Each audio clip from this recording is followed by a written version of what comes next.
Comencemos. En los episodios anteriores nos habíamos dedicado a abordar los aspectos generales para intentar introducirnos en Michel de Montaigne. En este episodio haremos lo posible por abordar esos mismos elementos que se abordaron en las generalidades, pero intentaremos hacerlo de una manera más detallada, de una manera más calculada, o al menos tocarlos nuevamente. Habíamos mencionado que el redescubrimiento de los textos griegos había causado una relevancia fundamental y crucial en esa construcción de Michel de Montaigne, en esa época del Renacimiento, porque era justamente un renacer. Tenemos que recordar en primer lugar que los textos griegos no eran desconocidos para la Edad Media. Los sacerdotes y los filósofos de la Edad Media ya conocían en efecto a todos los textos de Platón, de Aristóteles y de otros de los grandes filósofos que existieron en la antigüedad griega.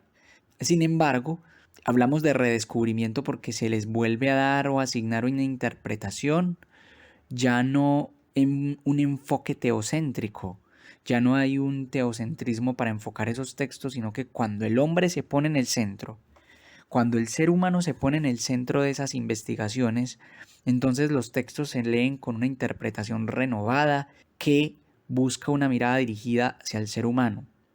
Y ahí es donde está el punto fundamental de este cambio. Ahí está la relevancia de este asunto del redescubrir. Ya están descubiertos, pero hay que volverlos a descubrir con una mirada distinta, y por eso mismo se habla de redescubrimiento. Es un asunto importante comprender también que estos textos griegos marcan un precedente para el Renacimiento, en la medida en que si se está renaciendo de algún lugar, se está renaciendo de la cultura griega, pero también de la cultura romana. Porque recordemos que ese primer renacimiento que incluso se da en el arte, ese primer despertar busca recrear ese paraíso, o bueno, esa idea de paraíso que se tenía de esa gloria del Imperio Romano y que se disolvió con lo que conocemos como la división entre el Imperio Romano de Oriente y Occidente y la entrada de todas esas tribus o todas esas grandes hordas de diferentes grupalidades que existían en Europa. Caso de los germanos, caso de los franios, caso de los visigodos, es decir, caso de todos los grandes que se habían mantenido al margen del Imperio Romano y que Roma los había mantenido a raya, pero que ahora están intentando entrar y que están empezando a germanizar el imperio.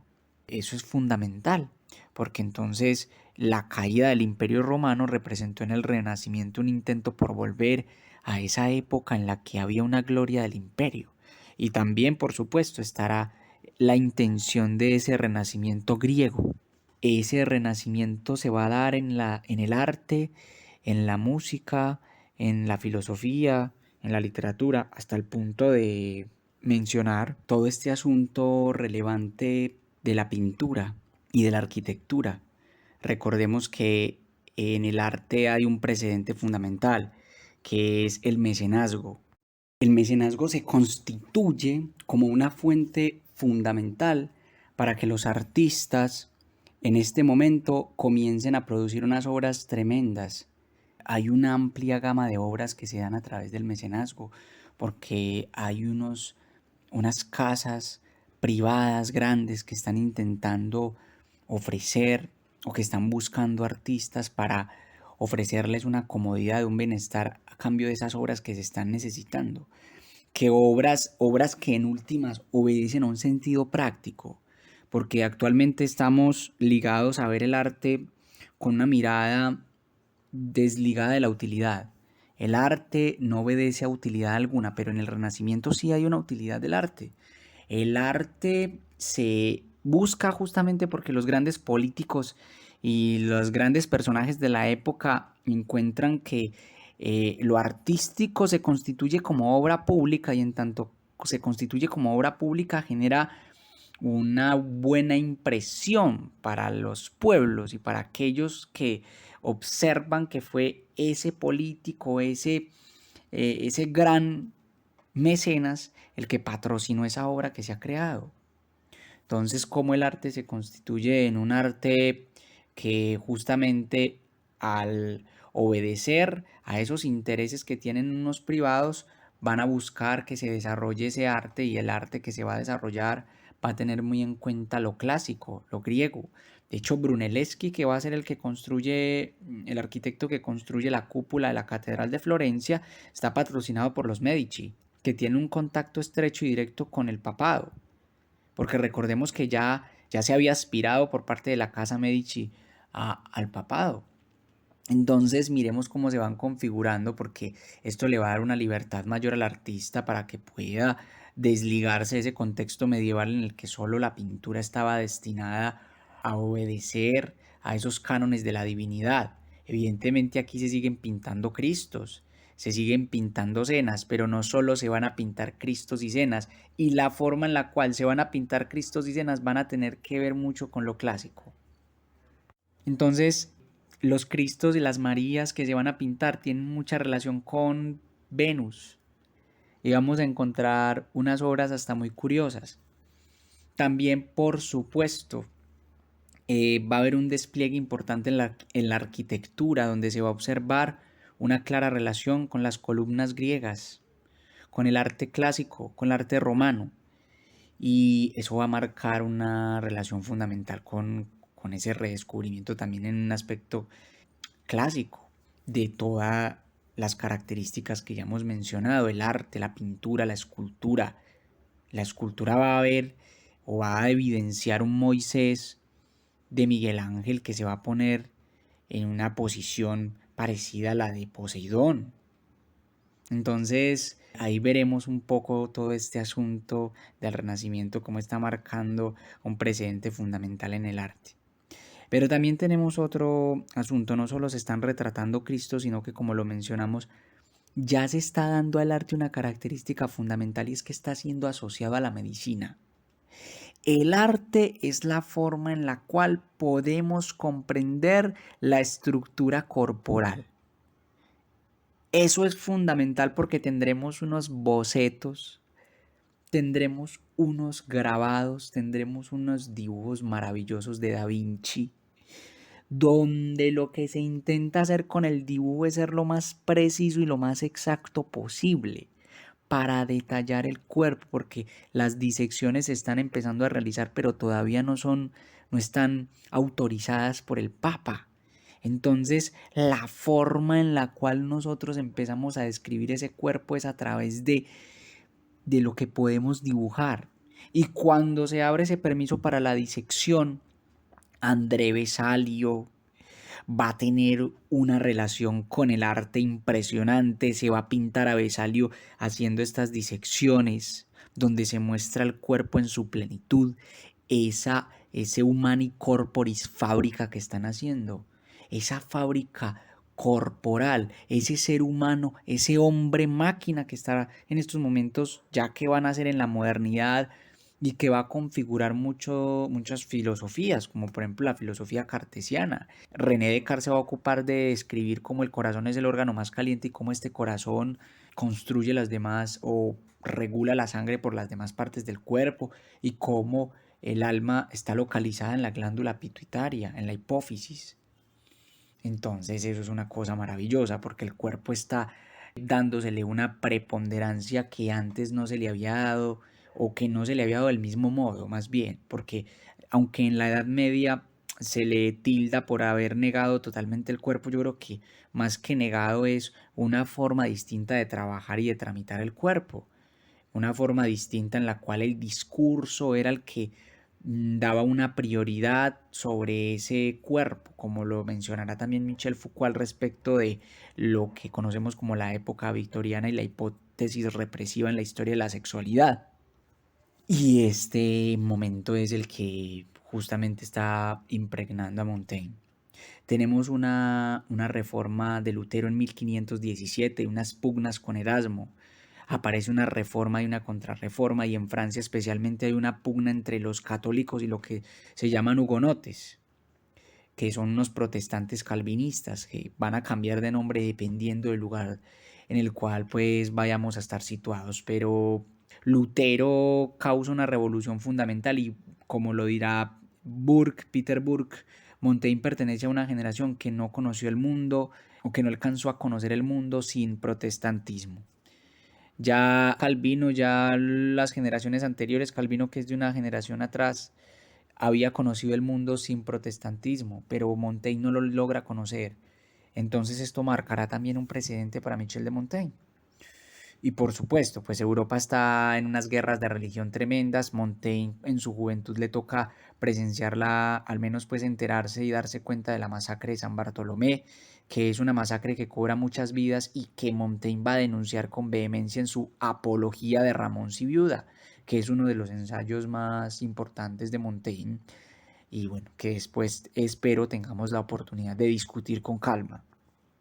Entonces, aquí observamos una cosa fundamental, que Michel de Montaigne está lleno de un contexto religioso, de unas pugnas religiosas, un renacer artístico, filosófico, literario, pero también unas invenciones tecnológicas fundamentales, como es la invención de la imprenta en 1440 por Johannes Gutenberg.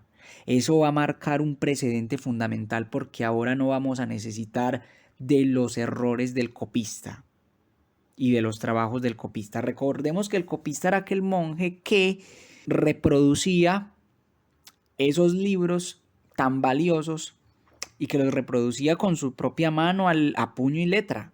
Pero ¿cuál era el problema de reproducirlos? Primero, la lentitud para sacar un libro y la exclusividad de ese libro, porque no es lo mismo que una persona se tarde varios días en hacer un libro y tengamos que hacer varias copias que una máquina produciendo en masa textos. Entonces, los copistas van a tener ese problema. Segundo, que como lo menciona Paul Johnson en su Historia del Cristianismo, y esto es algo fundamental, muchos de esos copistas eran analfabetas, es decir, muchos de esos que traducían, bueno, o que copiaban más que traducir, que copiaban esos textos, no sabían lo que estaban copiando. Entonces, si veían una palabra, una letra que no identificaban, pues la ponían a su modo y eso tradujo o trajo diferentes interpretaciones para varios textos. Eso cometió unos errores garrafales en los textos clásicos originales o en los textos que se estaban reproduciendo, ¿cierto? Se forma un teléfono roto porque entonces el copista que estaba copiando de otro copista pues ya se marcaba el error tremendo y los errores de ese copista pasaban a otro copista y evidentemente los de ese otro copista se sumaban a los anteriores y así se iban acumulando muchos errores. Por otro lado, aparte del analfabetismo de muchos de estos copistas, muchos de ellos sufrían de ceguera porque pues como tenían que trabajar con estos tratados a la luz de la vela, los curas en la noche, pues de tanto quemar esos ojos en esa oscuridad y en esa penumbra, terminaban ciegos. Entonces el problema para trasladar un texto a otro era complicadísimo y lo que pasaba era que con esta invención de la imprenta de Johannes Gutenberg el trabajo que se hacía en años terminaba haciéndose en días y eso fue un precedente importantísimo. Eso fue lo que marcó la posibilidad para que las tesis de Lutero se expandieran por Europa de manera tan rápida. Y eso viralizó el conocimiento y lo reprodujo. Martín Lutero marca otra revelación importante, otra revolución, no solo religiosa, sino que además Martín Lutero está traduciendo las Sagradas Escrituras al alemán, o bueno, a esas lenguas que estaban ahí repartidas y que Lutero es el que las unifica. De hecho, Lutero es el que empieza a construir en esas traducciones, en esa traducción de la Biblia al alemán. Entonces, como lo menciona Paul Johnson, pasamos de una religión católica que solo estaba acostumbrada a producir unos textos en unas lenguas sagradas que era el latín, a producir también los textos sagrados en lenguas vernáculas, en lenguas en las cuales no se podía recitar las palabras de la Biblia y no le llegaban a todo el mundo, solo eran los sacerdotes, los homo sacer, los hombres sagrados, los que tenían acceso a ello a través de la misa tridentina, la misa clásica pues que conocemos. Bueno, aunque la misa tridentina no es que esté desde el principio, obviamente, es una instauración que se da posteriormente. Entonces, ahí tenemos un precedente fundamental. Tenemos una serie de cambios que se están dando en Europa y que están marcando el talante intelectual que va a tener Montaigne. Entonces, este problema religioso va a poner en cuestión cuál es el criterio verdadero para poder creer en la divinidad. Si el criterio no es la tradición, ¿por qué hemos cuestionado la tradición? ¿Cuál es el criterio? Pues Martín Lutero responderá, cada Dios le concibe al hombre una razón, un espíritu, para que él mismo, a través de la revelación, interprete las Sagradas Escrituras. Todos tenemos la capacidad de interpretar las Sagradas Escrituras. Pero lo que le criticará Erasmo después es, sí, pero encontramos interpretaciones muy diversas.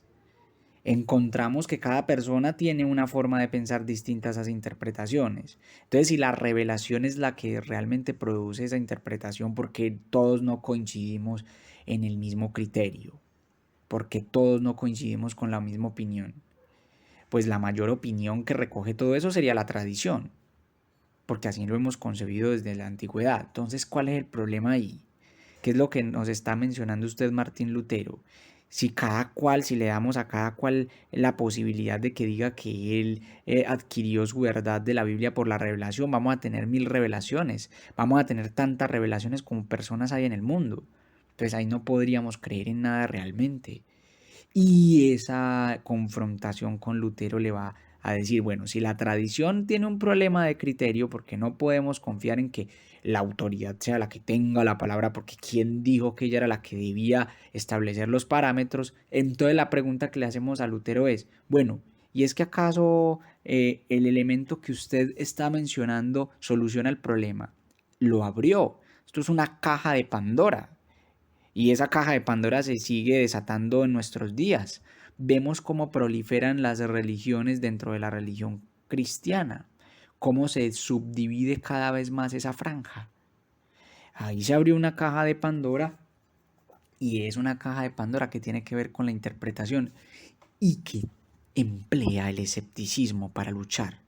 Martín Lutero y Erasmo van a emplear el escepticismo para arremeter unos contra otros. Lutero emplea el escepticismo para atacar la posición de Erasmo. Erasmo emplea las tesis escépticas para atacar la posición de Lutero. Y ahí es donde entra en juego el escepticismo como mecanismo filosófico para entrar en la disputa religiosa. Y Michel de Montaigne va a ser muy importante porque Montaigne va a ser el representante del escepticismo pirrónico en su época. Entonces, bueno, eso lo hemos visto. Hemos visto también un descenso económico del sistema feudal. El sistema antiguo, el sistema que se estaba dando en la Edad Media entre aquel señor que tenía el poder de las armas para defender un territorio y aquel siervo que necesitaba esa defensa, pero que a cambio de eso le daba el alimento al señor, estaba transformándose. Estaba transformándose porque, evidentemente, los siervos de la gleba estaban saliendo del campo y estaban retornando a las ciudades.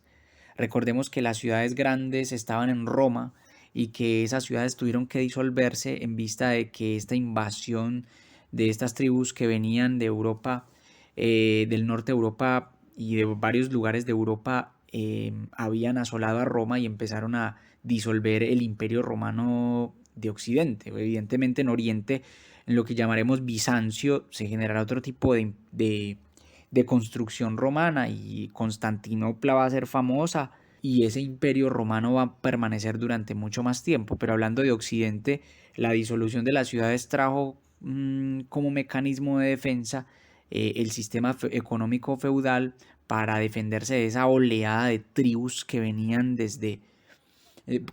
a invadir el imperio y que el imperio romano había mantenido a raya y que ahora que el imperio se estaba disolviendo porque internamente habían empezado a disolverlo también esos germanos que habían entrado, esos visigodos, esos godos, ostrogodos, toda esa gente.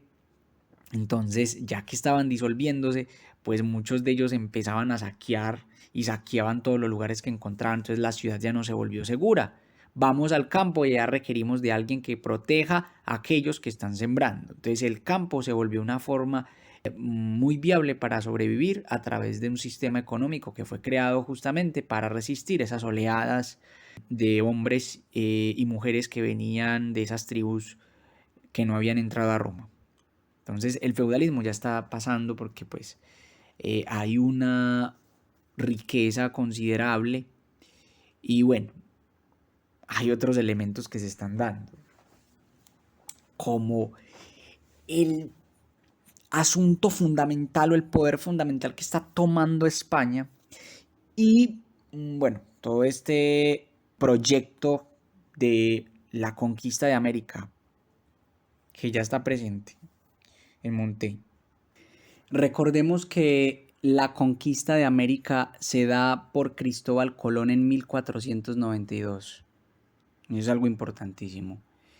Y eso va a marcar un descubrimiento importante porque Montaigne de hecho va a ocupar muchas de sus reflexiones en ese acontecimiento. Creíamos que éramos los únicos en el mundo y que todo esto que conocíamos era el mundo. Y aparece unos seres humanos que viven de formas distintas, que tienen unas costumbres distintas y todas esas noticias le llegan a Montaigne, especialmente del Brasil, porque Francia tuvo una cierta admiración, o muchos de los franceses tuvieron cierta admiración por Brasil. De hecho, de cuenta que unos nativos del Brasil fueron a la corte y hicieron ahí un teatro, un espectáculo tremendo.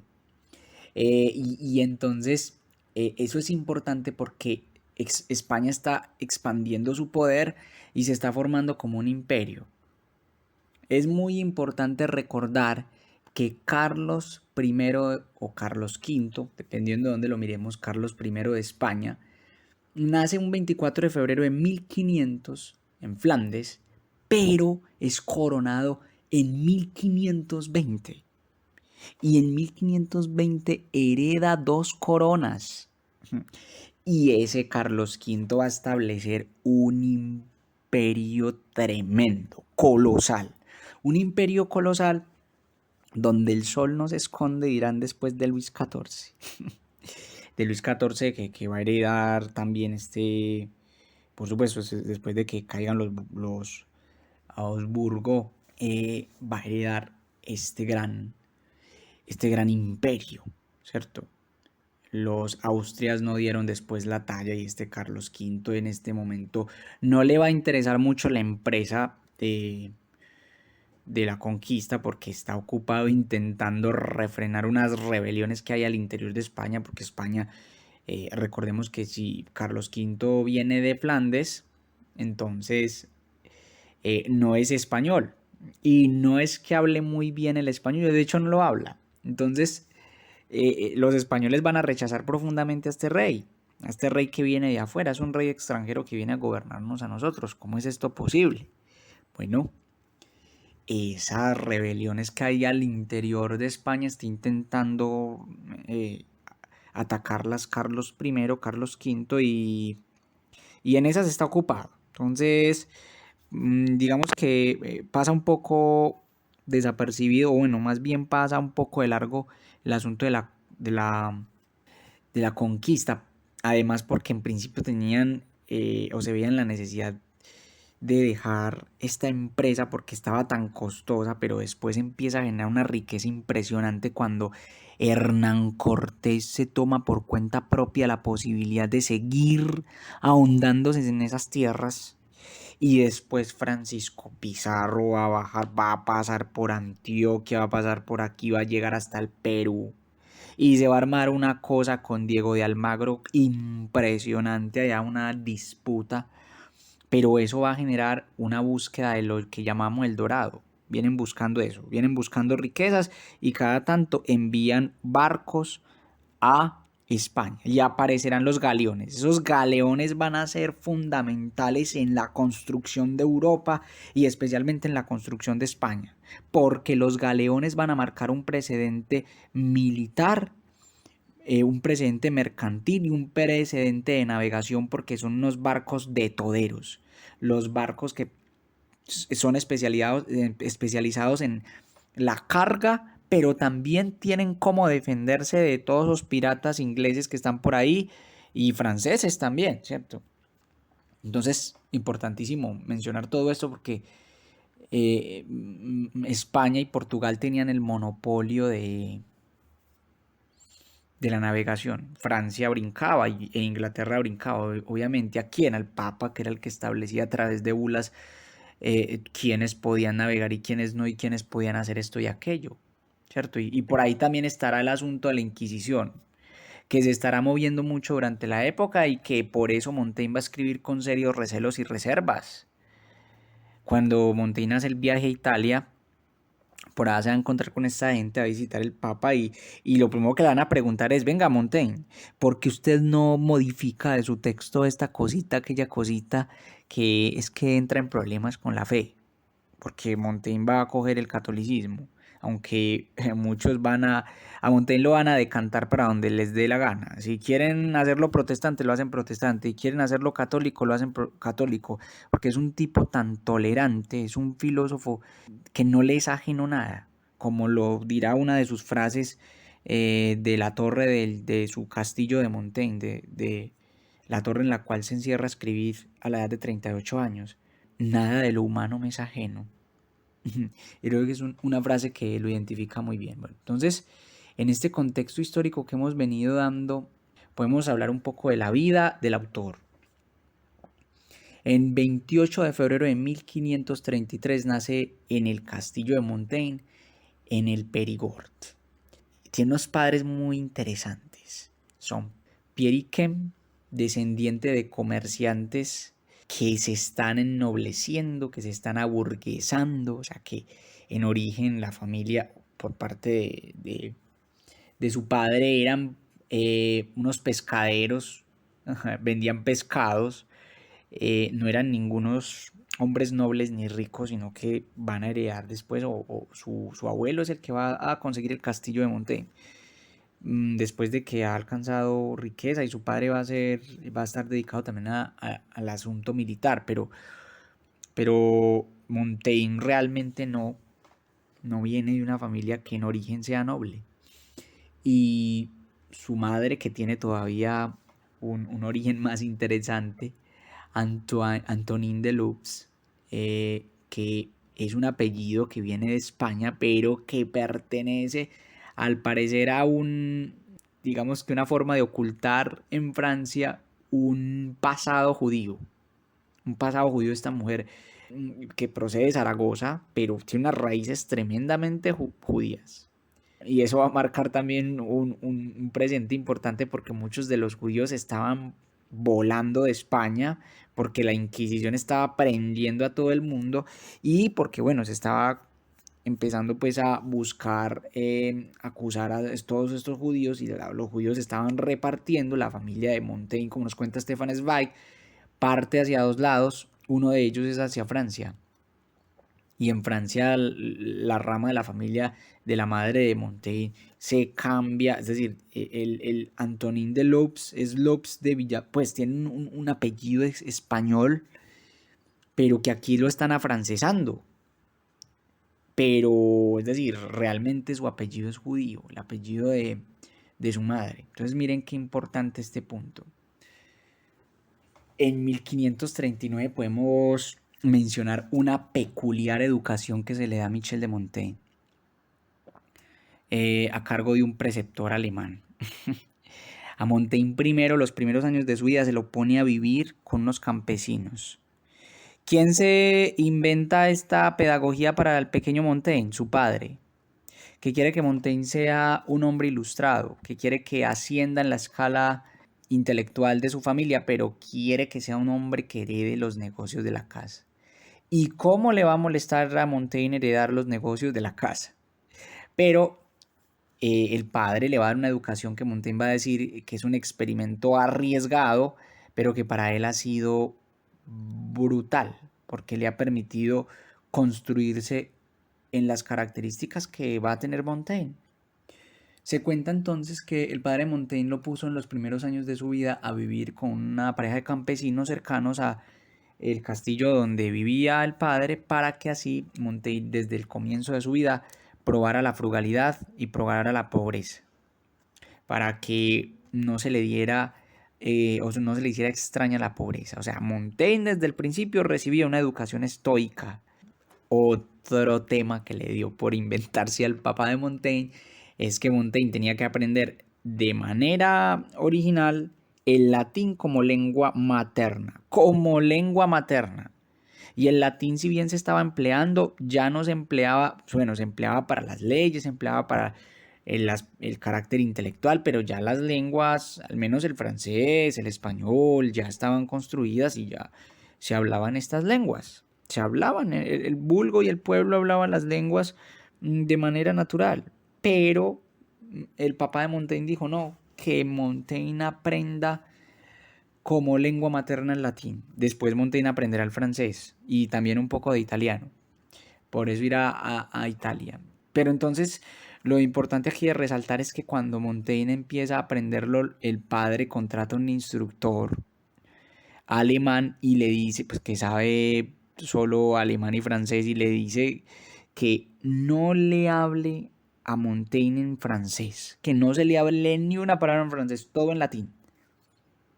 Y se vuelve un chiste la casa, dice Stefan Zweig, porque incluso la mamá, el papá, todos los miembros de la casa, del castillo, tienen que hablar en latín cuando hablan con Montaigne para que Montaigne pueda quedar con esas raíces latinas hasta el tuétano. Y empieza Montaigne a leer a Virgilio, a leer la Eneida. Y empieza Montaigne a leer a Horacio.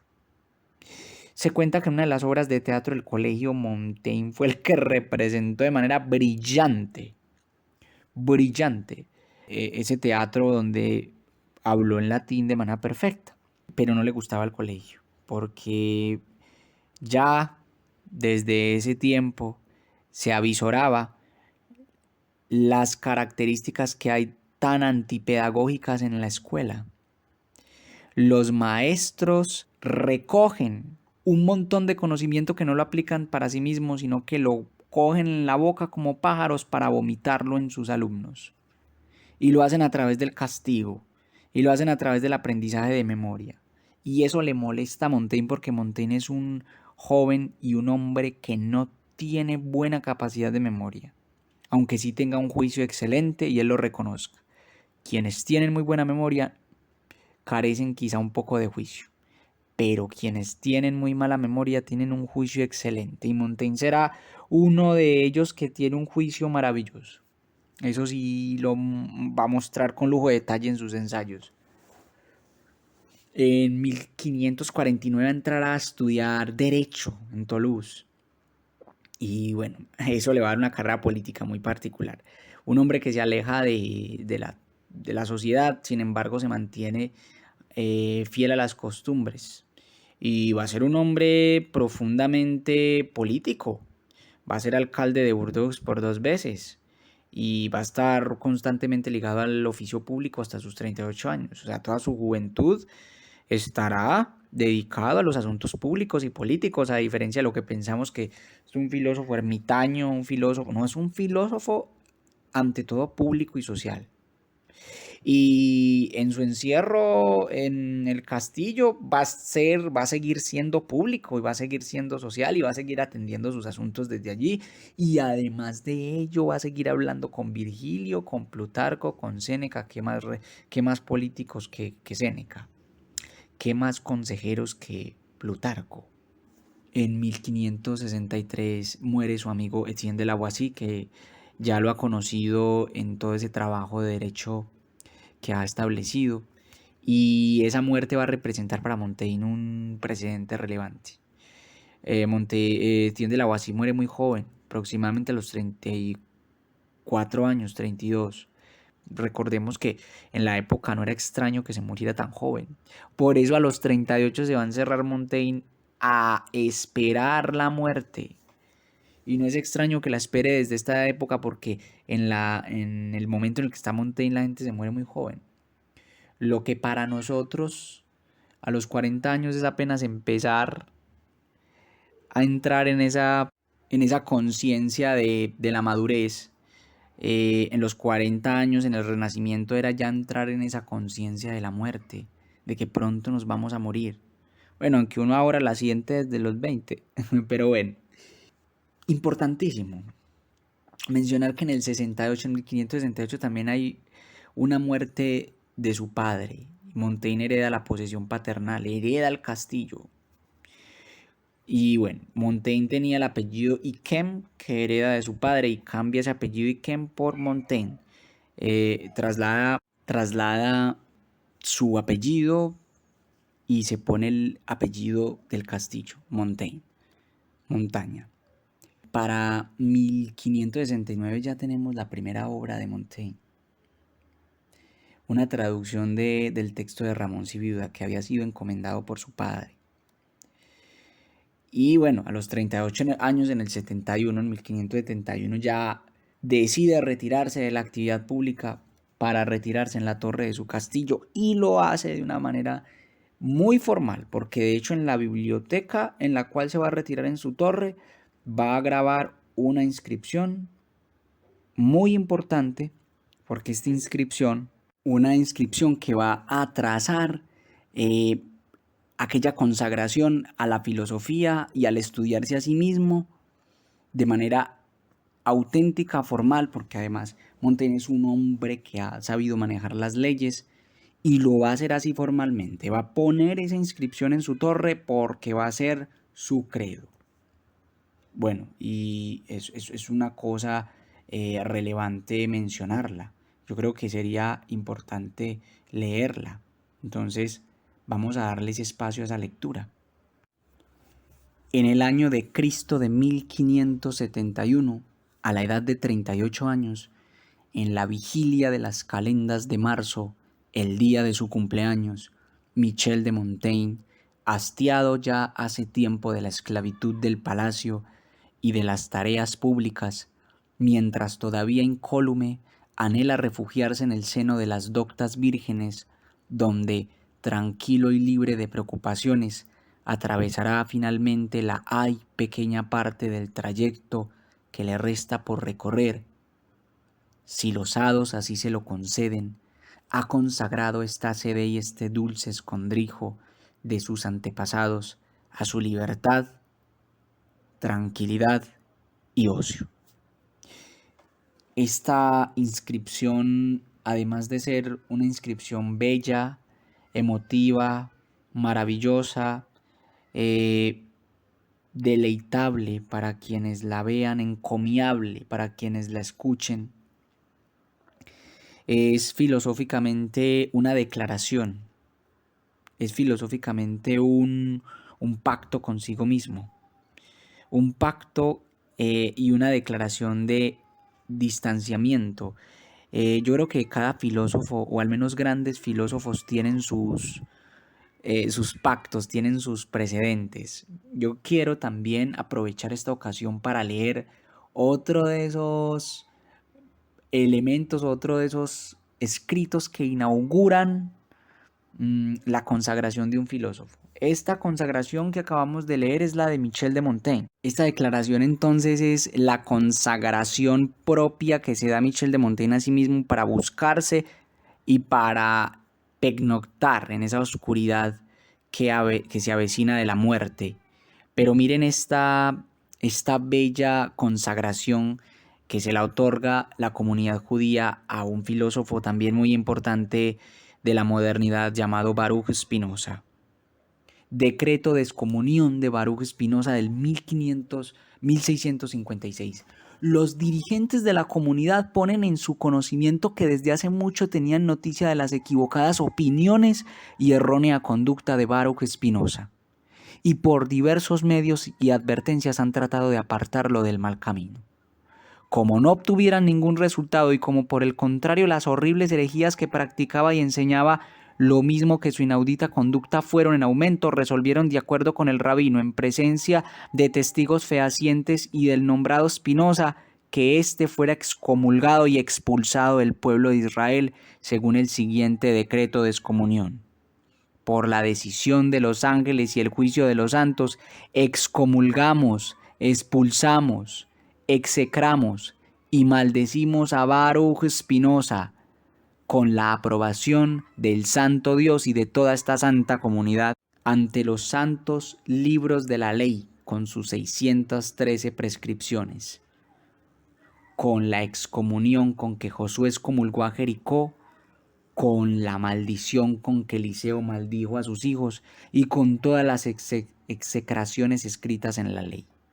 Maldito sea de día y maldito sea de noche, maldito sea cuando se acuesta y maldito sea cuando se levanta, maldito sea cuando sale y maldito sea cuando regresa.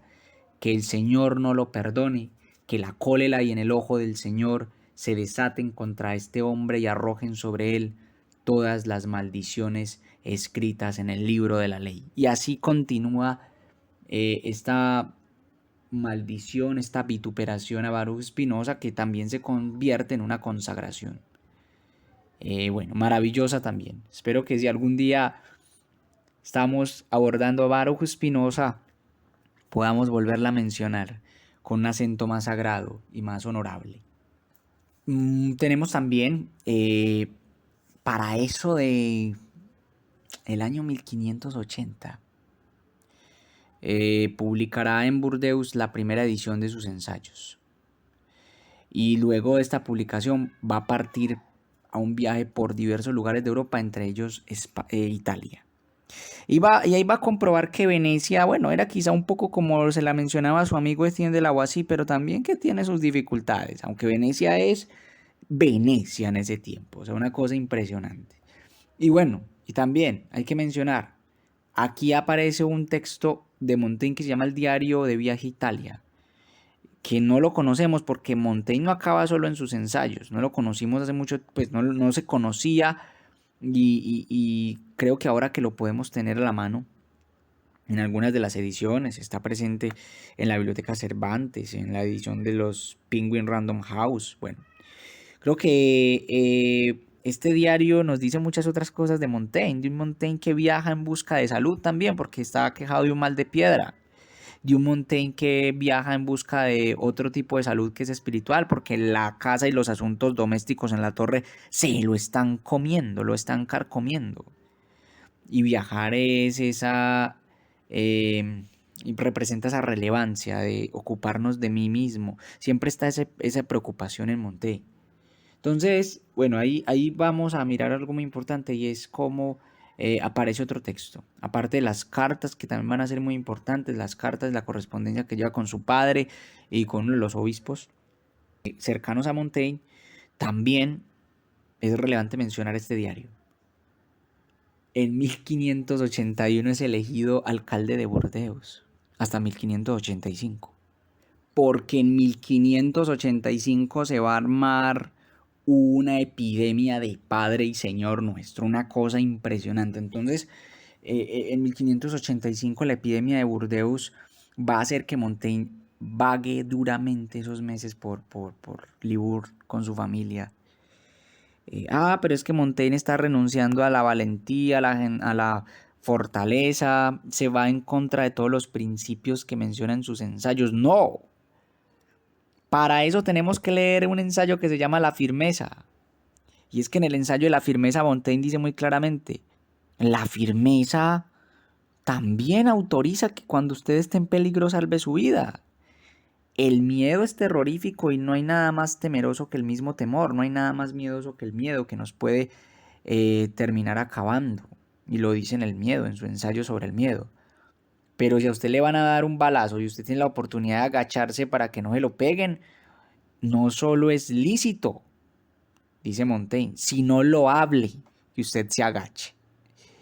Y Montaigne sabe que en este momento no puede estar, y bueno, y deja la alcaldía, se va, intentando salvar su yo. En 1592, Montaigne muere en su castillo, donde sufrió una esquinancia, es decir, un edema en la garganta, en la lengua. Y eso pues acaba con su vida en el año del Señor de 1592. Bueno, espero que para una próxima oportunidad tengamos la oportunidad de ver algunas influencias, como la influencia presocrática en los ensayos, la imagen de Sócrates, o la influencia de Séneca, de Epicuro, de Aristóteles, que menciona como el príncipe de los dogmáticos y por qué va a haber una crítica seria hacia aristotelismo, no a Aristóteles, sino a los aristotélicos. También la relevancia que va a haber del escepticismo. Creo que nos quedan unos precedentes o unas influencias antes de entrar propiamente en materia con Montaigne. Entonces, esperemos que en una próxima ocasión podamos abordar algunas de esas influencias que van a marcar los ensayos de Montaigne. Bueno, gracias por acompañarme en este itinerario. Un saludo cordial.